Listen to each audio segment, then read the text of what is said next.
नमस्कार दोस्तों, आप सभी का स्वागत है आपके अपने परिवार ह्यूमैनिटीज अड्डा 24/7 पर। मैं आपका इंग्लिश एजुकेटर आदित्य भैया आप सभी का दिल खोलकर स्वागत करता हूं। आज हमारे क्लास 11 का पहला चैप्टर है और इसको हम वन शॉट में कंप्लीट करने वाले हैं। चैप्टर का नाम है the portrait of a lady lady the portrait of a lady written by Khushwant Singh. और ये जो कहानी है इसके बारे में थोड़ा जान लेते हैं। इस कहानी में आप देख रहे हो प्यार, वात्सल्य, ममता किसके बीच की, माँ और बच्चे के बीच की नहीं, दादी और एक पोते के बीच के आप वात्सल्य को देख रहे हो। किस तरीके से इनके रास्ते जो थे एक तरीके से चलते हैं, बाद में कैसे रास्ते अलग हो जाते हैं, फिर दादी अलग हो जाती हैं, ये सब आप देखने को मिलेगा। काफी इमोशनल चैप्टर है और ये इनकी खुद के ऊपर की कहानी है, खुशवंत सिंह जी की खुद की कहानी है जो इन्होंने इस चैप्टर में बता रखी है the portrait of the lady में। आइए शुरुआत करते हैं इस चैप्टर को ताकि हम लोग इसको बहुत अच्छी तरीके से समझ सकें। इस चैप्टर हमको क्या मिलने वाला है पढ़ने को। चलिए क्या ले ले, चलो। My grand mother like everybody's grand mother was an old woman. मेरी ग्रैंड मदर मतलब मेरी दादी भी बाकी सभी की दादियों की तरीके कैसी हैं भैया, ओल्ड है, बुजुर्ग है, ठीक बात है। She had been old and wrinkled for the 20 years. वो कब से रह रही है भैया, वो पिछले 20 सालों से। कितने सालों से? पिछले 20 सालों से कैसी है बेटा, ओल्ड है। ये सारे के सारे जो मैं कीवर्ड्स बता रहा हूं ये बहुत इंपॉर्टेंट है क्योंकि जब तुम आंसर राइटिंग करते हो ना वहां पे तुम्हारे कीवर्ड्स होने चाहिए, तुम्हारा चैप्टर का थीम दिखाई देना चाहिए। ये सब चीजें अगर तुम्हारे दिख रहे हैं, चैप्टर के कोटेशंस दिखाई दे रहे हैं, चैप्टर के वर्ड्स जो यूज हुए वो अगर उसमें दिखाई दे रहे हैं तो भैया ऑथर समझ जाता है, सॉरी जो आपका एग्जामिनर है ना समझ जाता है कि भैया बंदा पढ़ करके आया, ढंग से एनसीईआरटी को इसने पढ़ा है। चलिए आगे देखते हैं तो क्या बोल रहे हैं। She had been old and wrinkled for the 20 years, है ना, that I had known her. पिछले 20 सालों से उनको जानते हैं और क्या बोल रहे हैं कि उनकी दादी जो है पिछले 20 सालों से बुजुर्ग हैं और क्या है, रिंकल्ड। रिंकल्ड का मतलब क्या है? रिंकल्ड का मतलब भैया झुर्रियां पड़ी हुई उनको पिछले 20 सालों से और वो बुजुर्ग ही हैं, ठीक है ना। आगे बता रहे हैं हमको, पीपल सेड, लोग कहते थे, that she had once been young and pretty, कि भैया एक समय पे मेरी दादी यंग हुआ करती थी और प्रेटी यानी कि खूबसूरत हुआ करती थी। And had even had a husband, और भैया उनके पास एक हस्बैंड भी था यानी कि उनका एक पति भी था। But that was hard to believe, लेकिन मेरे लिए विश्वास करना काफी कठिन है क्योंकि मैंने उनको हमेशा देखा है, इतनी वृद्ध है, इतनी ज्यादा बुजुर्ग है, इनका पति कैसे हो सकता है? ये तो दादी होनी चाहिए थी। छोटे बच्चे की भैया थिंकिंग आप जानते हो किस तरीके से सोचता है बच्चों के तरीके।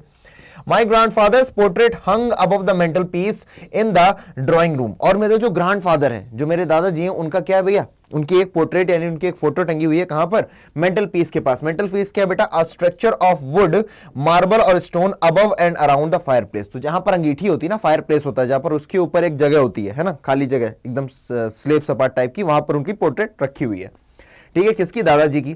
ही वोर अ बिग टर्बन, और उसमें उन्होंने क्या पहन रखा है? आपसे क्वेश्चन पूछा जाता है कि भैया डिस्क्रिप्शन बताइए दादाजी के बारे में, किसके बारे में? ग्रैंडफादर के बारे में। तो आप क्या बताओगे? ही वोर अ बिग टर्बन, ही वोर अ बिग टर्बन, पहली बात। एंड लूज फिटिंग क्लोथ्स, उन्होंने भैया बिग टर्बन पहन रखी, मतलब कि बड़ी सी उन्होंने पगड़ी पहन रखी और काफी हल्के कपड़े पहन रखे, काफी ढीले कपड़े पहने हुए। हिज लॉन्ग, काफी लंबी, white beard covered the best part of his chest and he looked at least 100 years ago. और उनकी दाढ़ी बहुत लंबी है और सफेद है जो कि क्या छुपा रही? Best part of the chest. Best part of the chest क्या होता है बेटा? ये वाला जो पार्ट होता है बल्कि होता है ना, जब खूब सारे पुशअप्स कर लो तो बल्क हो जाता है, तो भैया अच्छा दिखने लग जाता है। तो जो best part of the chest है वो उनकी सफेद दाढ़ी से क्या हो रहा है? छुप रहा है। आगे, and he looked at least 100 years old, और लगभग 100 साल की उम्र के दिख रहे हैं किसमें? उस पोर्ट्रेट में, ठीक है, यहां तक सभी को क्लियर है। He did not look the sort of person who would have a wife, और वो देख करके उनको लग नहीं रहा है कि ऐसे व्यक्ति की भैया वाइफ होगी या फिर इनके चिल्ड्रन भी होंगे। इतना ज्यादा बुजुर्ग आदमी जो फोटो में दिख रहा हो, कह रहे इसकी वाइफ कैसे हो सकती है यार, ऐसे आदमी की, ये तो केवल बच्चे ही रख सकते, पोते ही होंगे। He looked as if he could only have lots and lots of grandchildren। उनकी फोटो देख करके लगता है ऐसी व्यक्ति के जो ऐसा दिख रहा हो उनके दादाजी जैसा, उनके तो केवल ज्यादा से ज्यादा क्या हो सकते हैं बेटा? लॉट्स एंड लॉट्स ऑफ ग्रैंडसन्स, खूब सारे पोते पोतियां हो सकते हैं, बाकी शादी या बच्चे नहीं हो सकते, ठीक है ना। आगे, as for my grandmother being young and pretty, The thought was almost revolting। और जब मैं ये सुनता था लोगों से, भैया मेरी ग्रैंडमदर क्या थी? यंग हुआ करती थी, प्रेटी यानी सुंदर हुआ करती, तो ये थॉट जो है, ये सोचना भी मेरे लिए रिवोल्टिंग था, यानी कि बहुत ज्यादा असमंजस में डालने वाला था। क्योंकि मैं पिछले 20 सालों से, जब से भी वो पैदा हुए खुशवंत सिंह, तब से वो लगातार अपनी दादी को कैसा देख रहे हैं, उनके चेहरे पे झुर्रियां हैं, वो बूढ़ी हैं, तो सोच रहे भाई कब शादी कर ली, हम तो इस दुनिया में आ भी गए, ना तो शादी कर पाई, तो भैया शादी कैसे कर ली और इनके बच्चे कब हो गए? ये तो पहले से ही दादी बनी रही होंगी। इस तरीके की बच्चे की थिंकिंग होती है ना, अजीबो गरीब। तो ऐसे ही वो बोल रहे हैं, थॉट जो है बहुत ही रिवोल्टिंग है कि मैं ये सोचूं कि भैया मेरी दादी कभी खूबसूरत रही होंगी, क्योंकि वो इमेजिन भी नहीं कर सकता अपनी दादी को बिना उन रिंकल्स के, बिना उन ओल्डनेस के, है ना, वो जो बेजान चेहरा है उसके बिना वो उनकी दादी को क्या नहीं कर सकते हैं? इमेजिन भी नहीं कर सकते हैं। She often told us of the games she used to play as a child, और वो हमेशा बताया करती थी कि बचपन में कौन से खेल खेलती थी, that seemed quite absurd and undignified on her part and we treated it like the fables of the prophets she used to tell us। और जब जब वो हमें बताती थी कि मैं खेला करती थी, ये गेम खेलती थी, वो गेम खेलती थी, तो हम एब्सर्ड फील करता था, मैं एब्सर्ड यानी काफी अजीब फील करता था, बिजार फील करता था, है ना, बिजार इलॉजिकल फील करता था, और ये सोचता था कि ये फेबल्स बताती रहती है, यानी काफी सारी स्टोरीज बताती, फेबल्स का मतलब क्या है, पर स्टोरीज बताती रहती हैं, वही एक स्टोरी ये भी है ना, ये कोई सच्ची कहानी नहीं बता रही। She had always been short. अब देखो दादी के बारे में पता चला दादी कैसी दिखती थी, दादी हमेशा से शॉर्ट थी, यानी कि उनका कद हमेशा से कम था, साथ ही साथ फैट, और वो मोटी थी, एंड स्लाइटली बेंड, और थोड़ा सा उनकी कमर कैसी थी, झुकी हुई, जैसे नहीं बुजुर्ग लोग होते हैं ऐसे करके चलते हैं, और बेटा है ना, तो स्लाइटली बेंड था उनकी कमर, ठीक है ना, शॉर्ट है, फैट और स्लाइटली बेंड है।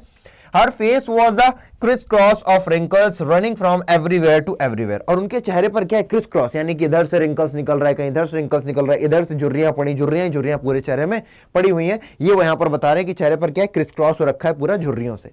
आगे बढ़ेंगे। No We were certain she had always been as we had known her। और अब ये जितने भी अड़ोस पड़ोस के बच्चे, सबको ये लगता है भैया कि वो तो वैसी ही रही होंगी, जैसे वो बुजुर्ग दिखती हैं वैसी दिखती होंगी, कभी वो अलग से नहीं दिखी होंगी, ना सुंदर ना तो जवान। Old, so terribly old that she could not have grown older and had stayed at the same age for 20 years। इतनी ज्यादा बुजुर्ग दिखती हैं, वो इतनी ज्यादा बूढ़ी दिखती हैं कि खुशवंत सिंह कह रहे हैं कि वो इतनी ज्यादा बूढ़ी दिखती हैं कि उससे ज्यादा बूढ़ी दिख ही नहीं सकती है, पिछले 20 सालों से एक जैसी दिख रही हैं, ऐसा लगता है एक बार बूढ़ी हो गई और फिर बूढ़ी होने के बाद से उनकी एज ही नहीं बढ़ रही, इस तरीके से।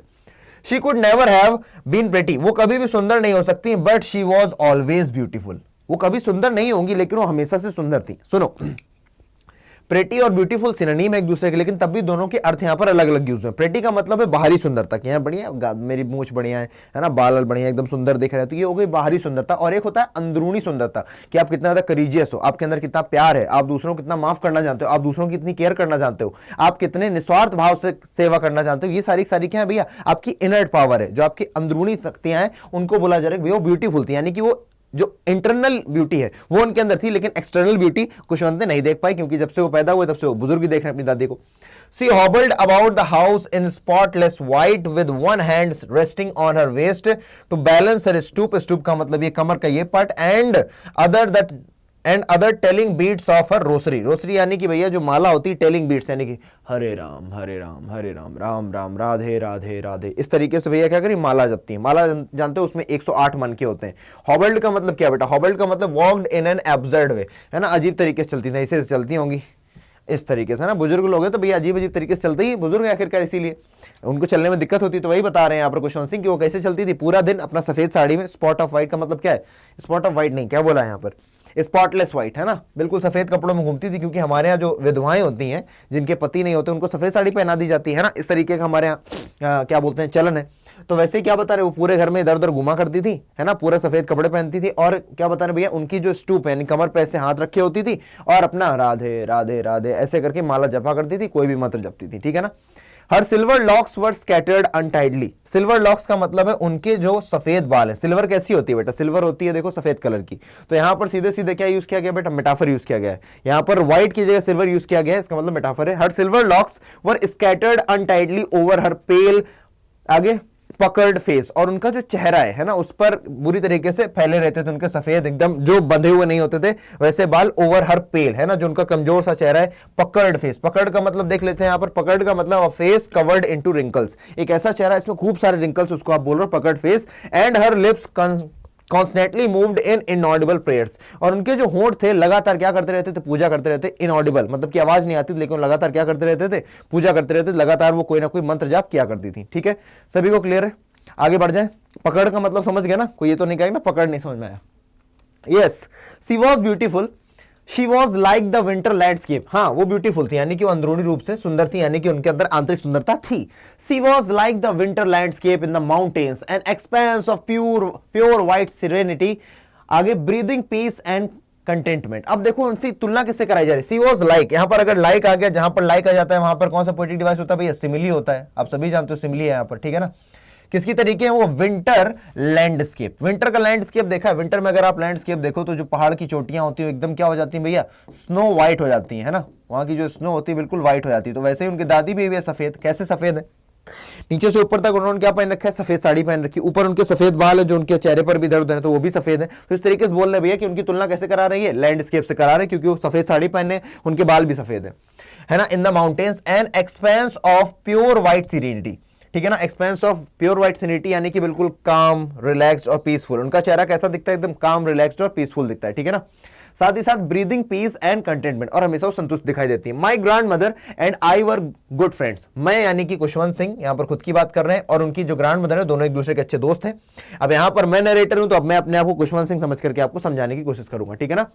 माई पेरेंट्स लेफ्ट मी, मेरे पेरेंट्स ने मुझे छोड़ दिया, मैं मतलब खुशवंत सिंह, मेरे पेरेंट्स ने मुझे छोड़ दिया था विद हर, मेरी ग्रैंड मदर के साथ, when they went to live in the city, जब उनको कहां रहना था, शहर जाना था। and we were constantly together, और फिर हम लगातार साथ रहते थे। she used to wake me up in the morning and get me ready for school, वो मुझे रोज सुबह उठाया करती थी और स्कूल के लिए रेडी किया करती थी।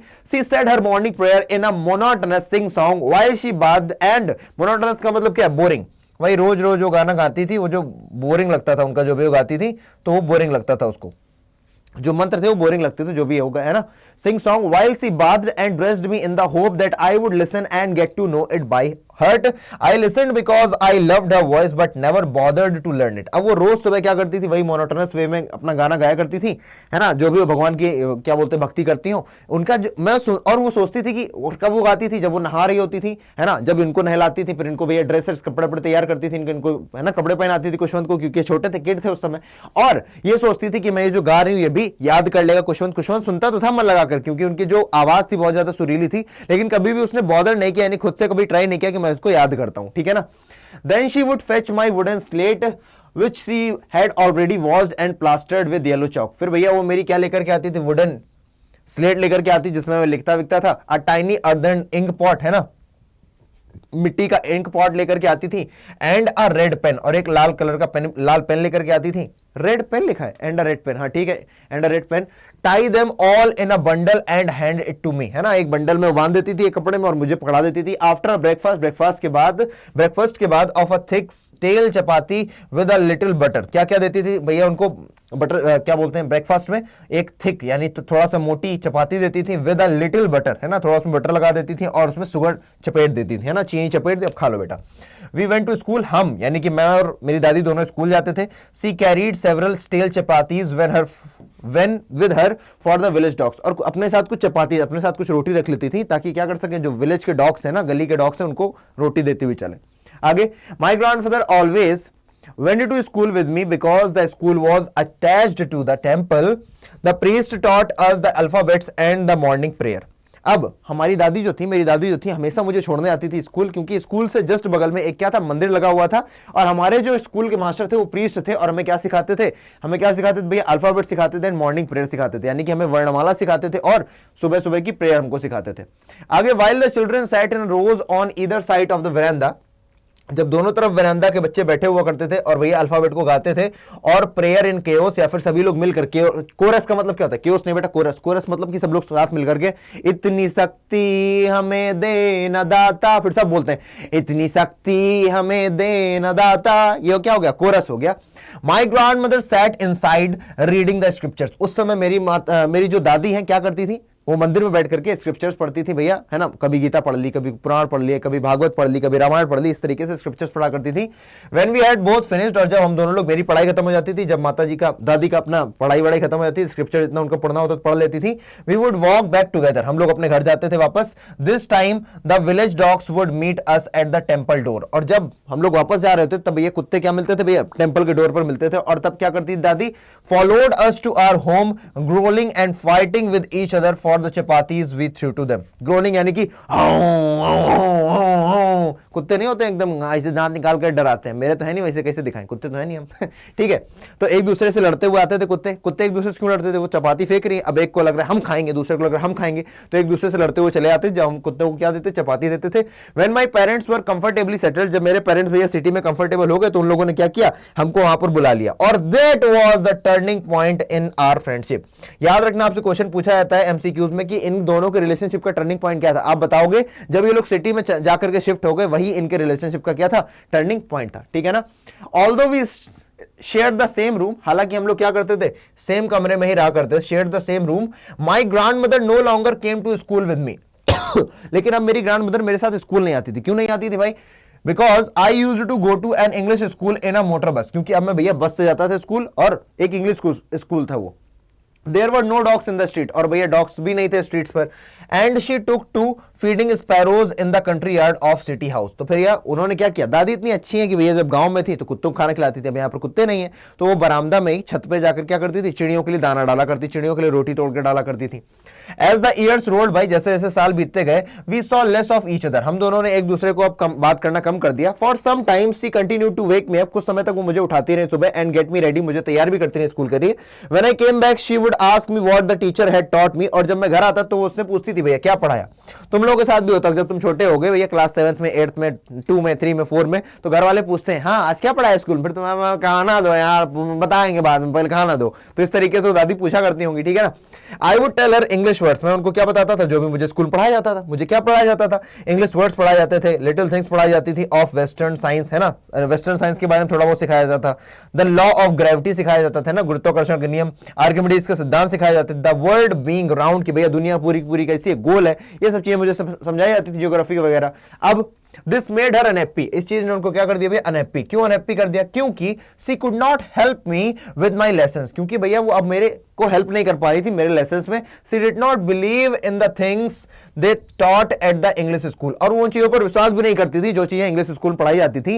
And was distressed that there was no teaching about God and the scriptures, और ये इस बात से दुखी थी, डिस्ट्रेस का मतलब क्या बेटा, डिस्टर्ब, इस बात से वो दुखी थी कि ये जो इंग्लिश स्कूल है यहाँ पर गॉड के बारे, भगवान के बारे में, स्क्रिप्चर्स यानी कि ग्रंथों पुराणों के बारे में कुछ भी सिखाया नहीं जाता। इस बात से वो क्या रहती थी, डिस्ट्रेस रहती थी। One day I announce that we were being given music lessons, she was very disturbed to her music lewd associations, है ना, music had lewd associations, it was the monopoly of harlots and beggars and not meant for gentle folk। अब देखो, एक बार मैंने दादी घर में आके बताया कि आज हम लोग क्या सिखाया गया, म्यूजिक सिखाया गया, आज हम लोगों को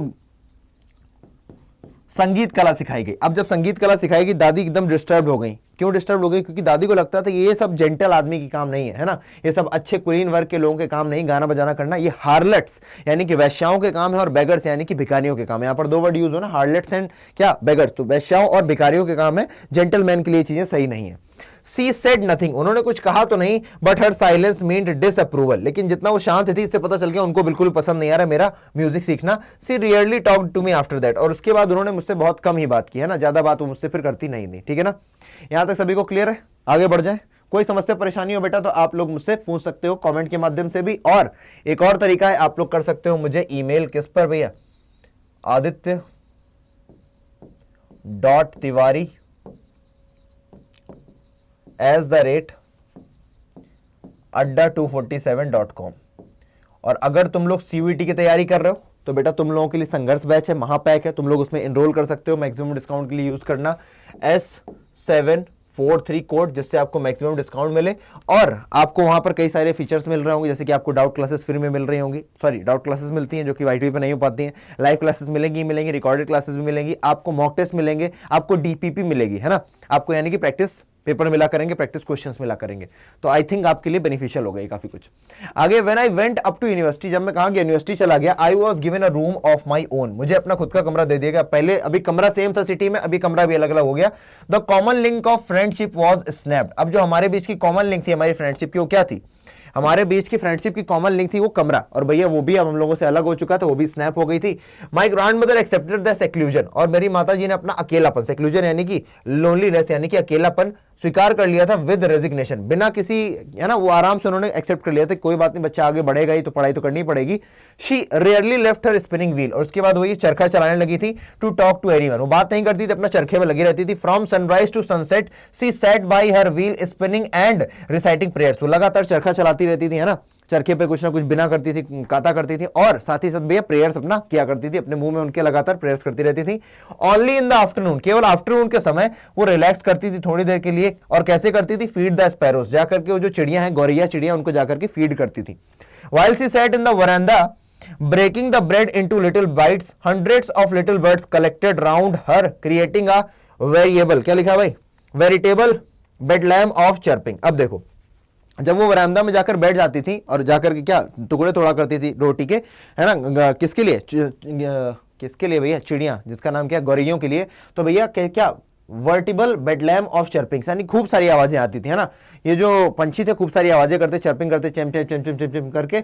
सम came and perched on her legs, कुछ आकर के पर्च यानी कि उसके हाथ पर, दादी के हाथ पे बैठ जाते थे, कुछ पैर पे बैठ जाते थे, है ना, कुछ कंधों पे बैठ जाते थे भैया, कुछ तो बल्कि हेड पर भी बैठ जाते थे। सी स्माइल्ड, वो भैया क्या करती थी, मुस्कुराती थी, but never shooed, shoo shoo shoo, इस तरीके से नहीं करती थी चिड़ियों के साथ। It used to be the happiest half hour of the day for her, और ये पूरे दिन का हैप्पीएस्ट आधा घंटा होता था जब वो क्या करती थी, चिड़ियों को फीड करती थी। When I decided to go abroad for further studies, जब मैंने क्या निर्णय किया कि मैं फर्दर स्टडीज के लिए कहां जाऊंगा, अब्रॉड जाऊंगा, I was sure my grandmother would be upset, मुझे पता था कि मेरी ग्रैंडमदर क्या हो जाएंगे, अपसेट हो जाएंगे कि मैं बाहर जा रहा हूं देश से। I would be away for 5 years, और मैं कितने सालों के लिए दूर रहने वाला हूं, मैं 5 सालों के लिए दूर रहने वाला हूं। And at her age one could never tell, but my grandfather could, है ना, उनकी उम्र में वैसे पता नहीं होता कि भैया कौन आदमी कब तक जीवित रहे। जब उनकी इतनी ज्यादा उम्र हो गई है तो मुझे उम्मीद नहीं थी कि शायद जब मैं वापस आऊं तो मैं अपनी दादी से ना मिल पाऊं, उनको ऐसा लग रहा है। She was not even sentimental, है ना, मुझे लग रहा था गुस्सा होंगी, वो सेंटिमेंटल इमोशनल तक नहीं हुई। सी केम टू लीव मी, और वो छोड़ने भी आई मुझे, कहां पर, स्टेशन पर, रेलवे स्टेशन पर, बट डिड नॉट टॉक और शो माई एनी इमोशन, लेकिन उन्होंने मुझसे बात नहीं की और कोई इमोशन नहीं दिखाया, ठीक है ना, आराम से और normal I. Her lips moved in prayer, उनके जो होंठ थे लगातार प्रेयर कर रहे थे। Her mind was lost in prayer, उनका दिमाग लगातार प्रेयर में था, यानी कि भगवान में, भक्ति में इतने ज्यादा डूबी हुई थी वो। Her fingers were busy telling the beads of her rosary, और उनकी उंगलियां क्या कर रही थी, लगातार माला को गिन रही थी। Silently she kissed my forehead and when I left I cherished the moist, यानी कि नमी, मॉइस्ट का मतलब नमी है, imprint as perhaps the last sign of the physical contact between us. अब यहां पर आपको बताया जा रहा है भैया कि silently she kissed my forehead, उन्होंने धीरे से आकर के मेरे फोरहेड पर किस कर लिया, और वो लगातार उस समय भी क्या कर रही थी, वो लगातार उस समय भी भक्ति में अपने भाव में बोल रही थी, राधा राधा राम राम, जो भी उनका मंत्र हो वो लगातार बोलती चली जा रही थी। और तब मैंने जो फील किया अपने मत्थे पर, वो जो नमी फील की थी उनके, जब उन्होंने किस किया, तो मुझे लग रहा था ये मेरा और मेरी दादी के बीच का लास्ट टच होने वाला है ना, इसके बाद मेरी दादी शायद मुझे कभी भी ना मिले, क्योंकि 5 साल में जब वापस आऊंगा शायद मेरी दादी तब तक यहां पर ना हो, है ना, या शायद परलोक से धार चुकी हूं।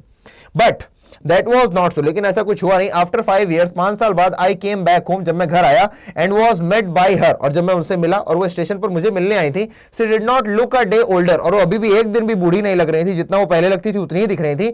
सी still had no time for words, अभी भी उनके पास शब्द नहीं थे, है ना, वो लगातार क्या कर रही थी। And while she clasped me in her arms I could hear her reciting her prayers, और जब उन्होंने क्लैप यानी कि मुझे अपने सीने से लगा दिया था, मुझे गले लगाया था, उस समय भी मैं अपने कान में क्या सुन पा रहा था कि अभी भी रिसाइट कर रही है, यानी कि स्पीक कर रही है। रिसाइट का मतलब क्या होता है, बोलना, लगातार जप रही थी अपनी प्रेयर्स को। क्लियर है सभी को, कितना ज्यादा यार भक्ति भावना में ना दादी, बढ़िया है। Even on the first day of my arrival, her happiest moments were with her sparrows. जब मैं पहले दिन आ गया था ना, उस दिन की भी बात मैं अगर बताऊं, 1 मिनट रुको।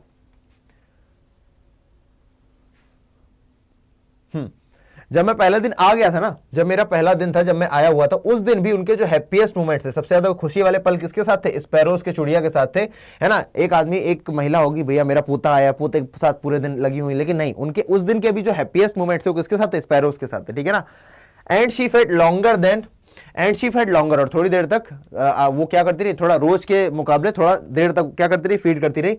विद फ्रिवलस रिव्यूज का मतलब क्या भैया, स्कोल्डिंग इन सिली मैनर, किसको स्कोल्ड करी, चिड़ियों को, अरे हटो, है ना, इस तरीके से। रिव्यूज का मतलब होता है डांटना। In the evening a change came over her, और शाम को एक चेंज आया, क्या बदलाव आया। She collected the women of the neighbourhood, उन्होंने जाकर के पूरे मोहल्ले की औरतों को कलेक्ट कर लिया। गॉट अ ड्रम, भैया एक ढोलक लेकर के आ गए। स्टार्टेड टू सिंग, और गाना बनाना शुरू कर दिया सबके साथ मिलकर के। फॉर सेवरल आवर्स, कई घंटों तक। She thumped the sagging skin, sagging यानी कि वो जो उसकी स्किन है ना, आपको पता है जो ढोलक होती है उसमें कभी बकरे की, कभी किसी ना किसी जानवर की खाल चढ़ी होती है, तो उसको भैया उन्होंने पीटना शुरू किया, गाना वाना गाती नहीं। Of the dilapidated drum, dilapidated यानी कि जो काफी पुराना हो चुका है, जो काफी खस्ता हालत में था। डिलैपिडेटेड यानी कि ओल्ड एंड ब्रोकन, खस्ता हालत में था, उसको बजाती रही। Sang the homecoming of warriors, और कौन से गाने गा रही थी भैया, होम कमिंग ऑफ वॉरियर्स। जैसे कि जब बच्चा पैदा होता है तो हम क्या गाते हैं, जुग जुग जिया सुआ ललवा भवन वाके भाग जागल हो भवना, नहीं, ओ ललना लाल हुई हैं खुलवा के दीपक मनवा में आस जागल हो। अरे हाँ, हमको पता है, हम अच्छा गाते हैं। Thank you thank you thank you ठीक है ना। तो जैसे तुम बच्चा होता है तो भैया इसको बोलते हैं सोहर गाना। तो ऐसे ही जब पहले के समय में राजा महाराजा युद्ध जीत करके आया करते थे तो हम क्या बोलते थे, जब पहले के समय में राजे महाराजा युद्ध जीत के आते थे तो हम क्या बोलते थे, हम बोलते थे भैया कि अब गाना बजाओ, नगाड़े बजाओ, राजा साहब आए, युद्ध जीत करके आए, खूब सारे गाने बजते थे। तो वही वो गाना गा रही थी भैया, है ना, उन औरतों को जुड़ा करके ला करके, क्योंकि 5 साल बाद इनका बच्चा वापस आया, यानी कि इनका पोता वापस आया। We had to persuade her to stop to avoid overstraining. हम लोगों को उनको रोकना पड़ा कि बस करो, बहुत देर आपने बजा ली, ताकि आपके दिमाग में ज्यादा प्रेशर ना पड़ जाए। That was the first time since I had known her that she did not pray. ये पहली बार था जब से मैं उन्हें जानता हूं, जब से मैं पैदा हुआ और आज तक ये पहली बार था जब मैंने ये देखा कि मेरी दादी ने आज प्रे नहीं किया शाम को, अदरवाइज हमेशा पूजा करती थी। The next morning she was taken ill, और अगले ही सुबह भैया वो बीमार हो गई थी। It was a mild fever, हालांकि फीवर थोड़ा हल्का था और डॉक्टर कह के गया कि कोई बात नहीं, सही हो जाएंगे, लेकिन she told us that her and was near. लेकिन उन्होंने बोला कि भैया मेरा अंत पास में है, मेरा अंत बहुत निकट है, ठीक है ना। उनको पता चल गया कि भैया अब मेरा दिन हो चुके हैं पूरे यहां पर। और उन्होंने कहा since only a few hours before the close of the last chapter of her life she had omitted to pray, she was not going to waste any more time talking to us. और वो बोलती हैं कि भैया मेरे जब जीवन खत्म होने वाला है, जीवन जब मेरा पड़ाव है, अंतिम चैप्टर में मैं हूं अपने जीवन के, तो अब मैं तुम लोगों से बात नहीं करूंगी, बात करने में टाइम वेस्ट नहीं करूंगा, पूजा अर्चना करूंगी। नॉर्मल आदमी क्या, हाय मेरा बच्चा, हाय मेरा पोता, हाय हाय हाय करेगा, है ना, लेकिन ये पूरी तरीके से भगवान में लीन हो चुकी है। वी प्रोटेस्टेड, हम लोगों ने सबने मना किया कि नहीं हम लोगों से बात करो, but she ignored our protest, लेकिन उन्होंने सबकी बातें दरकिनार रख दी। And she lay peacefully in her bed praying and telling her beads. और भैया बेड पर लेट गई भैया, लगातार अपना माला वाला जपती रही। Even before we could suspect her lips stopped moving and the rosary fell from her lifeless fingers. और इससे पहले कि हम सस्पेक्ट कर पाते कि वो उनका कब देहांत हो गया, उनके हाथ से वो माला गिर गई, उनके जो होंठ थे वो रुक चुके थे, अब वो भगवान के पास जा चुकी थी, यानी कि अब उनकी प्रेयर रुक चुकी थी। अब वो जो कर्म में लीन थी वो उनका रुक चुका था, क्योंकि दादी का अब क्या हो चुका है, देहांत हो चुका है। A peaceful pallor spread on her face and we knew that she was dead. Peaceful pallor यानी कि pale colouring of the face specially because of illness. उनके चेहरे पर एक सैडनेस के कारण नहीं, वो जो आप इल होते हो ना, जब आप बीमार होते हो तो एक चेहरे पर एक रुतबा सा बन जाता है, तो एक उसमें भी पीस, एकदम शांति भरा उनके चेहरे पर भैया हाव दिख रहे हैं, भंगिमा दिख रही है। और तब हम समझ गए कि दादी क्या हो चुकी हैं, जा चुकी हैं हम लोगों को छोड़ करके, पर लोग सिधार चुकी हैं। अब क्या हुआ, we lifted her off the bed, हम लोगों ने उनको बेड से उठाया। फिर भैया जो भी कस्टम्स होते हैं, जो भी करना होता है किया गया, है ना, देखा जाता है ना, कपड़े में लपेटा जाता है, नाक में रुई भरी जाती है वगैरह वगैरह। Laid her on the ground and covered her with a red shroud, है ना, और भैया उनको लाल कपड़े से क्या लपेट दिया जमीन पर लिटा करके। After few hours of morning we left her alone to make arrangements for her funeral, है ना। फिर उसके बाद उनको वहीं पर छोड़ दिया, जहां पर भी वरांदा में आंगन में लाकर रखा होगा। फिर हम लोग क्या करने लगे, फ्यूनरल की यानी कि अंतिम संस्कार की तैयारियां करने लग गए। In the evening we went to her room, और बिल्कुल शाम को हम लोग उनके कमरे में गए विद अ क्रूड स्ट्रेचर, है ना, एक स्ट्रेचर को लेकर के, जिसके ऊपर नहीं देखते हो भैया राम नाम सत्य है, वो जो स्ट्रेचर होती है उसके ऊपर उनको लेकर के गए। And had lit her room and verandah with a blaze of golden light, और तब भैया थोड़ी सी हल्की हल्की लाइट थी। We stopped halfway in the courtyard, भैया क्या कोर्ट यार्ड में रुक गए भैया, वो जो आंगन टाइप का था वहां पे रुक गए। All over the verandah and in her room right up to where she lay dead and stiff wrapped in the red shroud, thousands of sparrows sat scattered on the floor, there was no chirping। और जब हम लोग आधे में ही जा रहे थे भैया उनको लेकर के, तभी हमने देखा कि पूरे आंगन में, पूरी छत में, जहां पर भी दादी चिड़ियों के साथ बैठती थी वहां पर हजारों चिड़ियां बैठी हुई थी, और एक भी चिड़िया क्या नहीं कर रही थी, चहचहा नहीं रही थी, बिल्कुल शांति से सारी चिड़ियां बैठी हुई थी। वी फेल्ट सॉरी, हम लोगों को बुरा लगा उन चिड़ियों के लिए कि भैया ये चिड़ियां देखो बेचारी भूखी होंगी।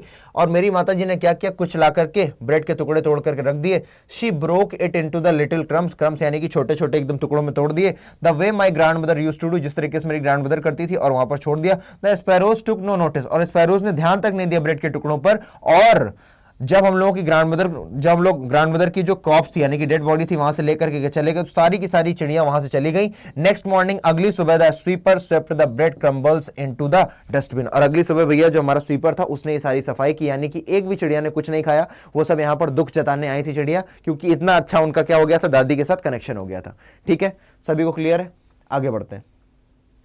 तो आई थिंक आपको ये चैप्टर क्लियर हो गया होगा। अब हम लोग क्या करने वाले बेटा, इस चैप्टर के एमसीक्यूज करने वाले हैं, और आप लोग अपने आप को टेस्ट करिएगा कि आप लोग कितना सक्षम हो इन एमसीक्यूज का आंसर देने में, ठीक है ना। और कोई अगर आपको समस्या परेशानी आ रही है बेटा, ईमेल आईडी आपको बता दी, आप उससे कांटेक्ट कर सकते हो ताकि आपको बेटर अंडरस्टैंडिंग रहे। क्वेश्चन नंबर 1 है, who is the author of the portrait of lady. आपको बताना है भैया ऑथर कौन है इस चैप्टर का जिसका नाम है पोर्ट्रेट ऑफ लेडी। आपको क्या बताना है, ऑथर। तो क्या है भैया, रस्किन बॉन्ड है क्या? रस्किन बॉन्ड तो बेटा नहीं है।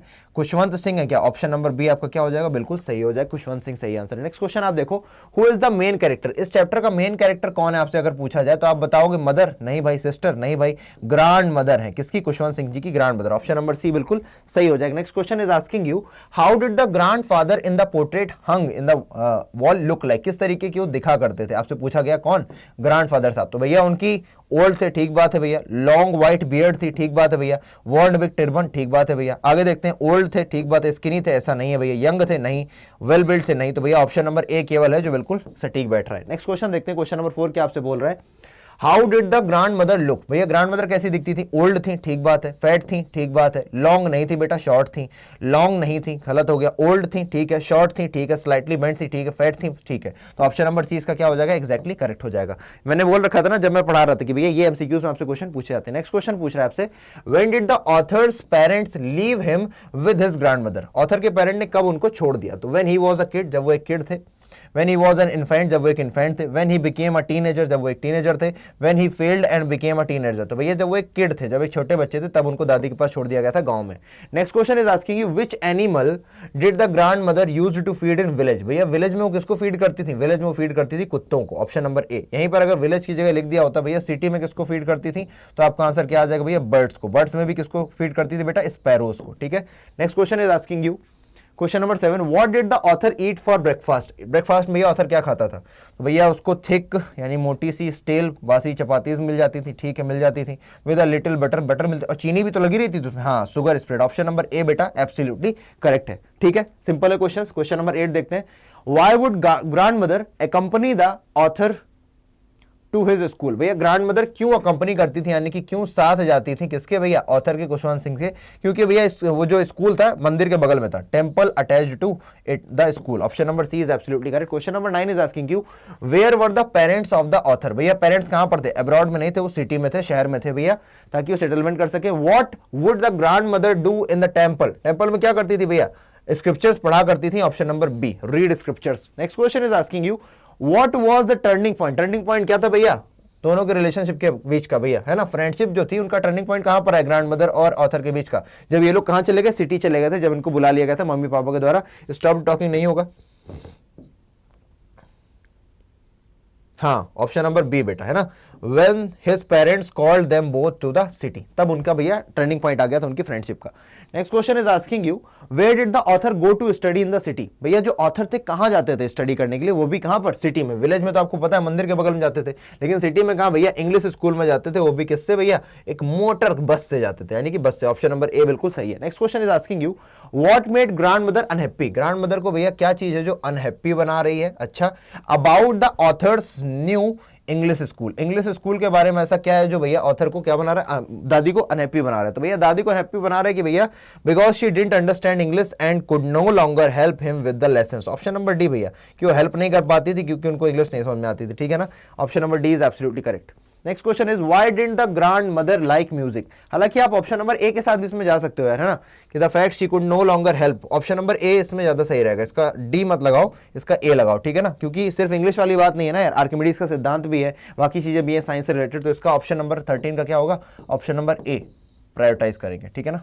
Next question is asking you, why didn't the grand mother like music. भैया ग्रैंड मदर म्यूजिक को क्यों नहीं लाइक करती थी, पसंद करती थी, क्योंकि उनका मानना था कि म्यूजिक जो है भैया, जो म्यूजिक है ना, क्या जो म्यूजिक है वो सिर्फ और सिर्फ किन लोगों के लिए बना है भैया, बेगर्स के लिए बना है और हार्लेट्स के लिए बना है। किसके लिए, हार्लेट्स के लिए और बेगर्स के लिए। बेगर्स को मैं लिखूंगा फकीरों के लिए, ठीक है, इसीलिए। और कहती जेंटलमैन के लिए नहीं है। तो बस यहीं पर आपका आंसर छुपा हुआ है भैया। वो कहती थी ये मोनोपोली, मोनोपोली की एकाधिकार है, किसका किसका, हार्लेट्स का पहली बात तो, और दूसरा किसका एकाधिकार है, दूसरा बेगर्स का। तो यहाँ पर दो तरीके से आंसर आ जाएगा, ऑप्शन नंबर ए एब्सोल्युटली करेक्ट। नेक्स्ट क्वेश्चन पर चलते हैं बेटा, how did the grand mother spend her time in the city. जो ग्रैंड मदर थी किस तरीके से टाइम को अपना स्पेंड करती थी, कहां पर, सिटी में जाकर के। आप लोग बताओ भैया, फीडिंग द डॉग्स, क्या करती थी भैया, स्पेंड करती थी डॉग्स को फीड करने में, स्पेंड करती थी स्क्रिप्चर्स पढ़ने में, स्पेंड करती थी चरखा चलाने में या फिर स्पेंड करती थी क्या करने में भैया, टॉकिंग टू द नेबर्स। तो भैया आपका जो तीसरा वाला स्पेंड है ये सही हो जाएगा, यानी कि स्पिनिंग द व्हील। सिटी में वो स्पिनिंग द व्हील यानी कि व्हील को पूरे दिन चरखा चलाती रहती थी, उसी में उनका टाइम निकल जाता था। Next question is asking you, how did the grand mother spend her afternoon every day. Afternoon में क्या करती थी, आफ्टरनून में सबसे ज्यादा उनका हैप्पीएस्ट मोमेंट होता था ना, लिखा भी है चैप्टर में happiest half an hour, happiest half an hour. क्यों हैप्पीएस्ट हाफ एन आवर है, क्योंकि उस समय वो क्या करती थी, फीड करती थी। किसको फीड करती थी भैया, स्पैरोज को फीड करती थी। देख लो कहां पर फीडिंग आ रही है भैया, feeding hundreds of sparrows. Option number A आपका बिल्कुल सही हो जाएगा। चलिए next question is asking you, what happened when the author moved abroad to study for 5 years। क्या हुआ जब वो 5 साल के लिए बाहर चला गया, क्या हुआ, grandmother bid goodbye, bid यानी कि उनसे गुड बाय बोलने आई थी, एंड कैसे करके भैया, silently kissing his forehead. Forehead क्यों भैया, फोर यानी कि जो आगे निकला है तो इसलिए फोरहेड है, ठीक है ना। तो ऑप्शन नंबर आपका क्या हो जाएगा, A is absolutely correct, very good. Question number 18 is asking you, what change came in the grandmother's evening schedule. भैया उनकी इवनिंग शेड्यूल में क्या चेंज आया था, she collected the women in the neighbourhood. बिल्कुल ए सही है भैया, रोज वो क्या करती थी, अपना प्रेयर किया करती थी, लेकिन आज जब उनका पोता आ गया तो उन्होंने प्रेयर नहीं किया, उन्होंने क्या किया, जाकर कलेक्ट करना शुरू कर दिया पूरी महिलाओं को, और क्या किया भैया, सैंग सॉन्ग, और उन्होंने गाने गाए। कौन से गाने गाए भैया, वॉरियर्स होमकमिंग के। नेक्स्ट क्वेश्चन देखते हैं, क्वेश्चन नंबर 19 क्या बोल रहा है, व्हाट हैपेंड, क्या हुआ था, when the grandmother did not pray for the first time, जब उन्होंने पहली बार प्रे नहीं किया, अगले ही दिन भैया सुबह बीमार पड़ गई, she fell ill the next day. Option number A, बहुत बढ़िया क्वेश्चन था। नेक्स्ट लास्ट क्वेश्चन है, how did the grandmother react to her illness, किस तरीके से ग्रैंड मदर ने अपनी इलनेस पर रिएक्ट किया। उन्होंने कहा भैया मेरा अंत निकट आ गया है, she said her and was near. तो ऑप्शन नंबर ए यहां पर बिल्कुल करेक्ट है। और अगर आपको ये क्लास समझ में आई है तो आप लोगों से मेरी एक उम्मीद है और मेरी अपेक्षा भी है कि आप सभी लोग कमेंट करके बताएंगे कि आपको ये क्लास कैसी लगी, ठीक है ना। And if you need any kind of assistance, कोई भी समस्या परेशानी है आपको क्लास 12 से रिलेटेड, सीयूईटी से रिलेटेड, डिफेंस में कोई समस्या आ रही है भैया, इंग्लिश से रिलेटेड कोई भी, aditya.tiwari@adda247.com ये मेरी ईमेल आईडी है। आप कभी भी बेहिचक इस पर मुझसे कोई भी डाउट अपना पूछ सकते हैं, मैं हमेशा तत्पर हूं, ठीक है ना। चलो आगे बढ़ जाओ, यहां पर आपका खत्म होता है। लाइक तुम लोगों ने कर दिया होगा, जिसने सब्सक्राइब नहीं किया चैनल को सब्सक्राइब कर ले, बिकॉज इट इज इंपॉर्टेंट, ताकि जो भी आपके लिए अपडेट आने वाली हैं, अभी खूब सारे मैराथन्स आएंगे, वो सभी आपको प्रोवाइड किया जा सके। एंड एट लास्ट आप सभी को बहुत बहुत धन्यवाद कि आपने इस क्लास को पूरा अंत तक देखा। और अगर आप किसी भी कोर्स में अवेल करना चाहते हैं, किसी भी कोर्स को लेना चाहते हो, तो आप यूज कर सकते हो code S743 and this code will give you the maximum discount. और अगर आपको कैसे लेना है, किसी कोर्स में कैसे एनरोल करना है, तो आप ऐसे पूछ सकते हो हमसे। मेरी ईमेल आईडी मैंने जो आपको यहां पर बता रखी है, इस पर आप मुझसे पूछ सकते हो, ठीक है ना। तो एट लास्ट बहुत बहुत धन्यवाद, मिलते हैं अगले सेशन में, तब तक के लिए जय हिंद। बेटा माता पिता की इज्जत करते रहें और ईश्वर में आस्था बनाकर रखें, सब अच्छा होगा। जय हिंद।